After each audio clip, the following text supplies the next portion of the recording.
Deus imutável e amoroso, uma refutação ao argumento ateísta. Um dos argumentos mais comuns levantados por ateus contra a existência de Deus se baseia em uma suposta contradição entre a imutabilidade divina e o atributo do amor. A lógica apresentada por eles é a seguinte: se Deus é absolutamente imutável, nada pode abalá-lo.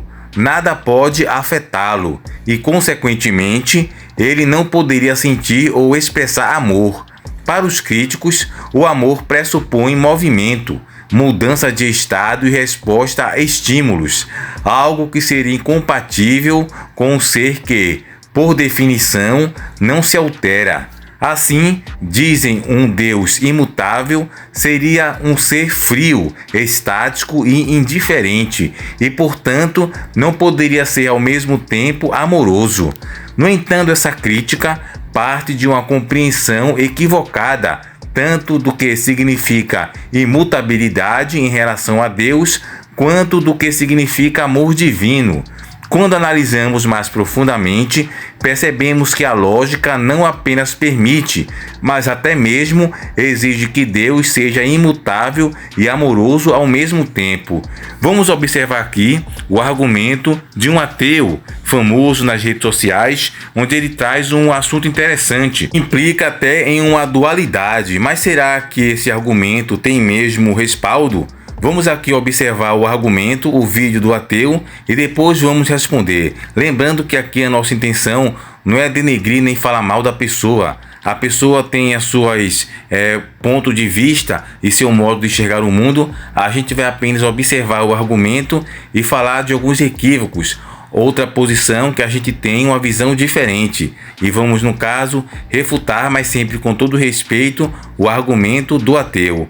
Vamos observar o vídeo a seguir. Por que Deus não existe de acordo com a lógica, e se você parar para pensar um pouquinho? Dizem que Deus é onipresente, onisciente, onipotente, imutável, que ele é todo amoroso, que ele é todo justo, que ele é transcendente, que ele é pessoal, que ele é criador e tantas outras coisas mais. Vamos pegar duas delas e ver se são verdades. Se Deus existe, então ele é imutável. E se Deus existe, então ele é todo amoroso. Olha só, um ser imutável não pode ser afetado pelos acontecimentos. Nada o abala porque ele não muda. Agora, um ser todo amoroso, ele é abalado, afetado pelos acontecimentos, tanto que ele entrega o próprio filho para salvar a humanidade de acordo com a visão cristã. Assim sendo, é impossível ele ser imutável e todo amoroso porque um anula o outro. E por isso é impossível que Deus exista. Fica o exercício aí para você tentar refutar, e se você quiser aprender a pensar cada vez melhor, me siga. Vamos aqui, observamos o argumento do ateu e agora vamos falar de algumas questões. Primeiro, o que significa a imutabilidade de Deus. Primeiramente, precisamos entender que a imutabilidade de Deus não significa ausência de vida, movimento ou relação, porém sim que sua essência, caráter e atributos não mudam. Deus não cresce em poder, não perde sabedoria, não se torna mais ou menos justo com o tempo. Ele é perfeito em tudo que é e nunca deixa de ser aquilo que é. Quando falamos de um ser humano amoroso, falamos de alguém que sente, reage, muda e amadurece. Já em Deus, o amor não é algo que surge ou se desenvolve. O amor faz parte de sua própria essência eterna. Ou seja, Deus não se torna amoroso em resposta a algo externo, porém é em sua natureza amor absoluto e perfeito. Essa é a diferença essencial. A imutabilidade divina não anula o amor, mas garante que esse amor seja constante, perfeito, inquebrável e eterno. Vamos agora falar sobre a lógica do amor imutável. O argumento ateu parte da premissa de que o amor só existe se houver mudança. Porém, essa é uma concepção limitada do amor, baseada na experiência humana.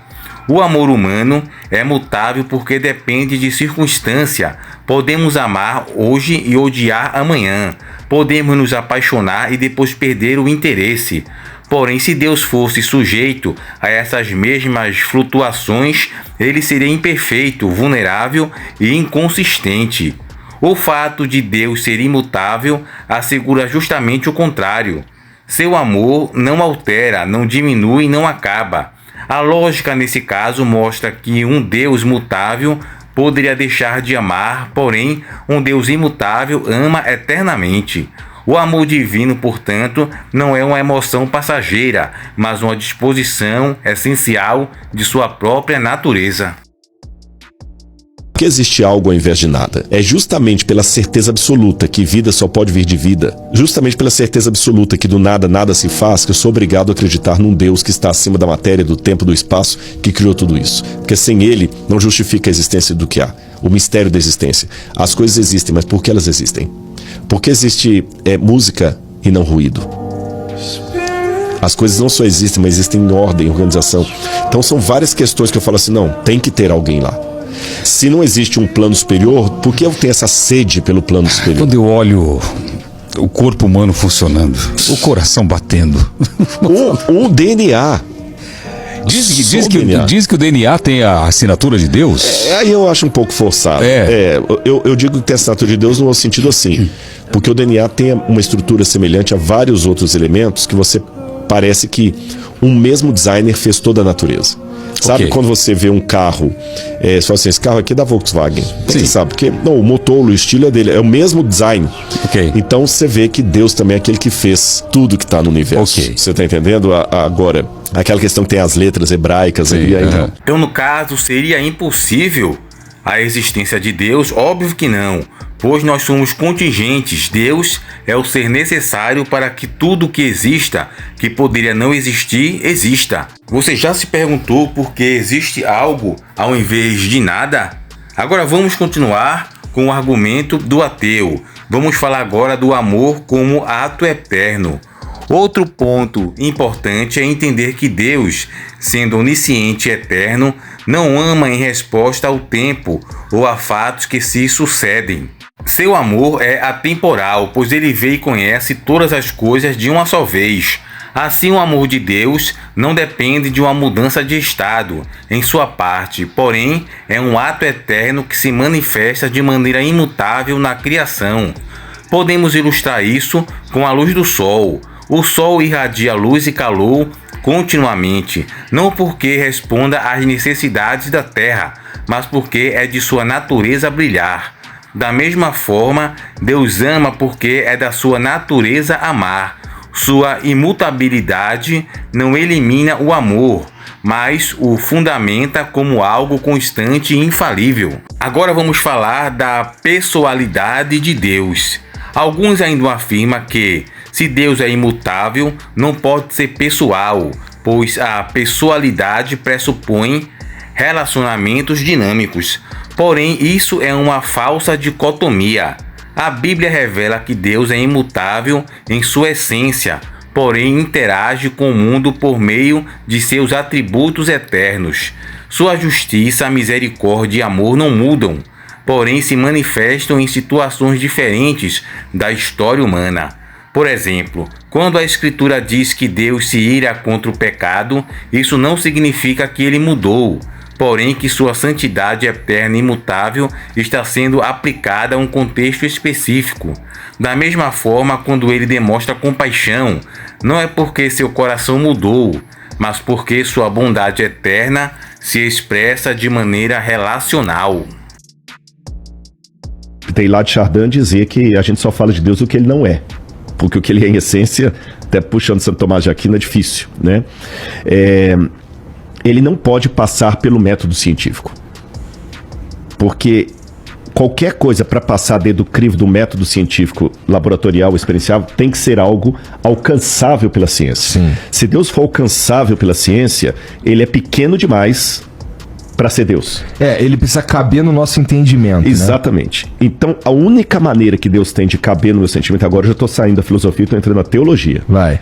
Só tem uma maneira de Deus caber no meu sentimento, no meu entendimento, se ele se diminuir propositadamente. Aí Lutero dizia que os homens usam máscara para se esconder. Deus, ao contrário, usa máscaras para se revelar. E a teologia faz a diferença entre o Deus absconditus e o Deus revelatus. O Deus absconditus é esse Deus que... O meu doutorado em teologia, mas não é doutorado em Deus. Eu vou ficar a vida toda e não vou conseguir falar com ele nada. O Deus revelatus foi aquele que se diminuiu para entrar na minha dimensão e se tornar compreensível por mim, só que com um risco. Aí eu conto uma parábolazinha para você. Tinha um camarada que tinha um aquário cheio de peixes do mar. Ele tirava o sal da água, colocava o sal, cuidava direitinho, mas os peixes fugiam dele.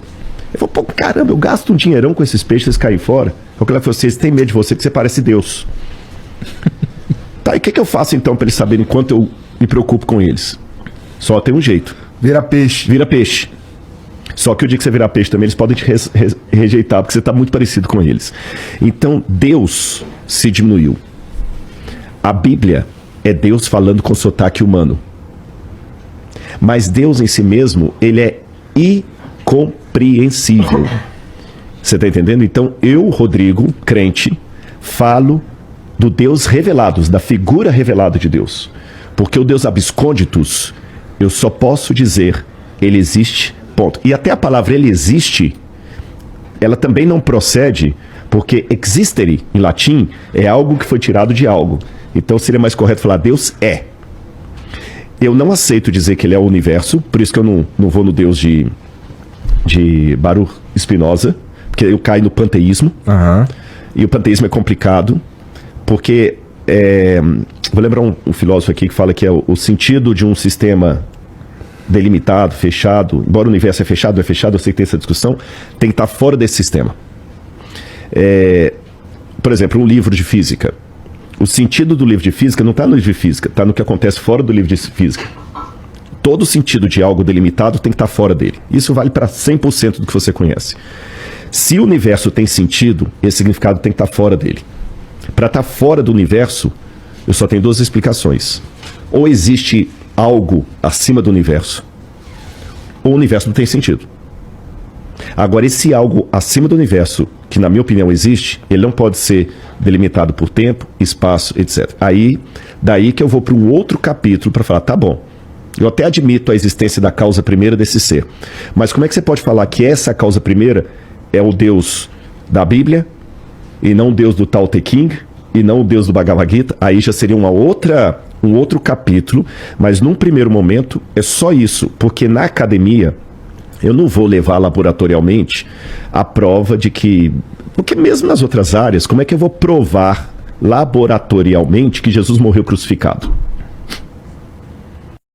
Ou seja, a crítica dos ateus de que a imutabilidade torna impossível que Deus seja amoroso é baseada em uma compreensão limitada do que significa ser imutável e do que é amor divino. Na realidade, a lógica mostra que somente um Deus imutável pode ser perfeitamente amoroso. Se Deus fosse imutável, seu amor estaria sujeito a falhas, cansaço, inconsistência e até a possibilidade de desaparecer. Porém, por ser imutável, seu amor é absoluto, eterno e inquebrantável. Ele é onisciente, onipresente, todo-poderoso, pessoal e justo, e cada um desses atributos se harmoniza sem contradição.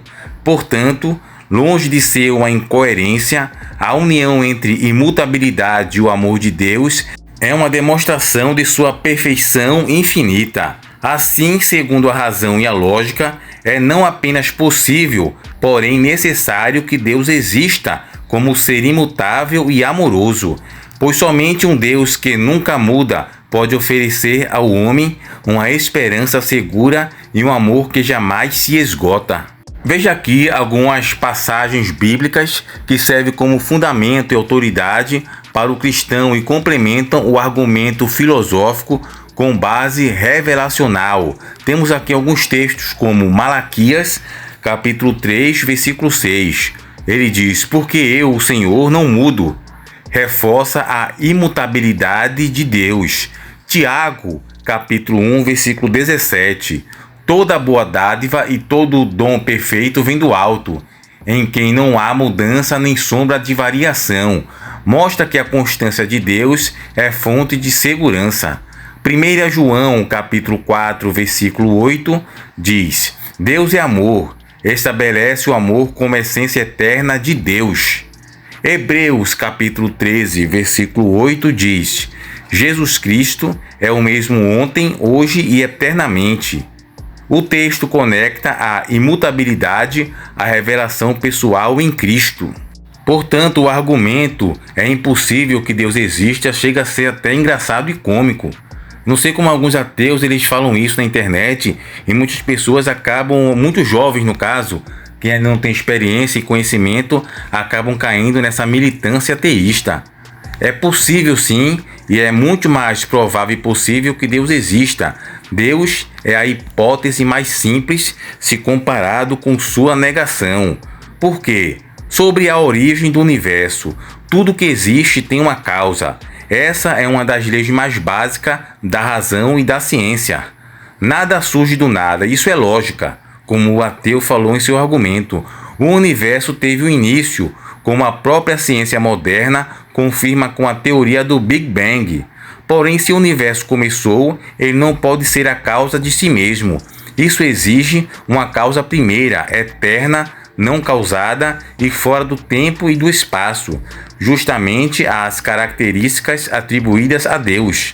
Negar Deus seria aceitar que o universo simplesmente surgiu do nada, sem razão e sem causa, o que é logicamente menos consistente.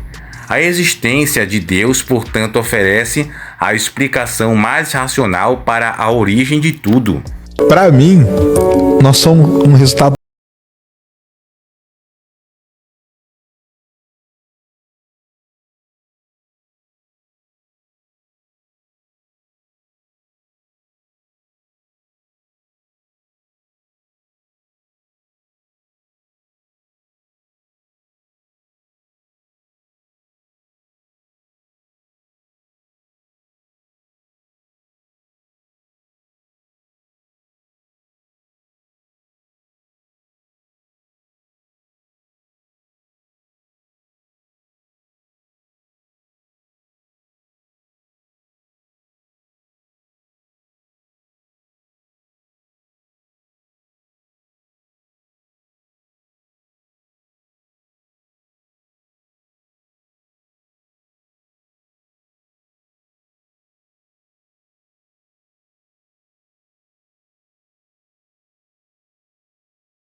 acreditar que eu vou ganhar 200 vezes na Mega Sena e sem jogar. Sobre a ordem e a complexidade do cosmo. O universo não é apenas existente, mas também ordenado e inteligível. As leis da física, a matemática universal, a harmonia da vida e a complexidade da biologia apontam para um princípio racional que governa a realidade. Como dizia Albert Einstein, o mais incompreensível do universo é que ele seja compreensível. Se o cosmos fosse fruto do acaso absoluto, esperaríamos caos, não ordem, improbabilidade, não estrutura. A lógica aponta que a melhor explicação para essa ordem é uma mente inteligente por trás de tudo, aquilo que chamamos de Deus. Outro argumento que é possível que Deus exista é sobre a moralidade objetiva.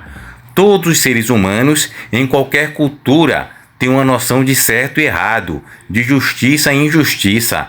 Essa moralidade pode variar em detalhes, porém há princípios universais, como a ideia de que matar inocentes é errado, ou que ajudar os necessitados é bom. Se não existe Deus, a moralidade seria apenas uma convenção social, produto da evolução da cultura. Mas nesse caso, não existiria certo ou errado em sentido objetivo, apenas preferências pessoais ou coletivas. Entretanto, a própria experiência humana clama que certos atos são intrinsecamente maus, como genocídios ou abusos, e outros são intrinsecamente bons. Isso aponta para uma fonte moral acima do ser humano, um legislador supremo chamado Deus. A consciência e a racionalidade humana. Outro ponto é a existência da mente. O ser humano não é apenas um conjunto de átomos. Nós pensamos, temos autoconsciência, somos capazes de raciocinar sobre o infinito e buscar sentido. Como poderia a racionalidade brotar de processos cegos e irracionais? Já parou para pensar nisso? Se o universo fosse apenas fruto do acaso material, a mente humana seria apenas resultado de reações químicas. Nesse caso, não teríamos motivo para confiar na lógica, na razão ou até mesmo na ciência, pois elas seriam apenas subprodutos químicos, não reflexos da verdade. A existência de uma mente criadora, porém, explica de forma lógica porque temos consciência e capacidade de raciocínio. Outro ponto sobre a existência de Deus é o nosso anseio pelo transcendente. Em todas as culturas e épocas, o ser humano buscou o transcendente. Há um desejo inato de adoração, de eternidade, de sentido último. Esse vazio existencial, descrito por filósofos como Pascoal e Agostinho, aponta que fomos criados para algo além do mundo material.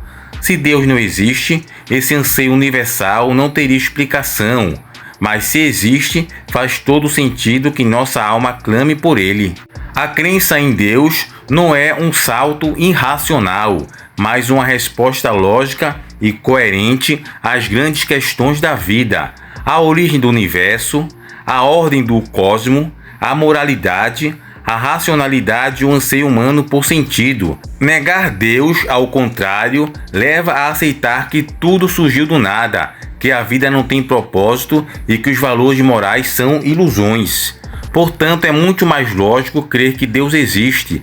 Ele é a causa primeira, a mente ordenadora, a fonte da moralidade, o fundamento da razão e a resposta a um anseio humano por eternidade. Como disse C.S. Lewis, se encontro em mim o mesmo desejo que nenhuma experiência deste mundo pode satisfazer, a explicação mais provável é que fui feito para outro mundo, ou seja, a eternidade. Bom, amigos e amados irmãos em Cristo, chegamos ao final do vídeo, onde a gente aqui observou o argumento ateísta, um argumento até interessante, porém não tem muito respaldo. Ele parte de premissas equivocadas, como a maioria dos argumentos ateístas. Espero que você tenha gostado. Se tem algum outro vídeo que você quer que a gente responda, deixa aqui abaixo nos comentários o link para a gente poder fazer o vídeo, analisar o argumento para responder. Se você gostou do canal, deixa seu like, curte. É muito importante curtir para que o YouTube possa entender que você gostou e possa divulgar esse vídeo para mais pessoas. Deixa seu comentário também, que é muito importante para a gente interagir.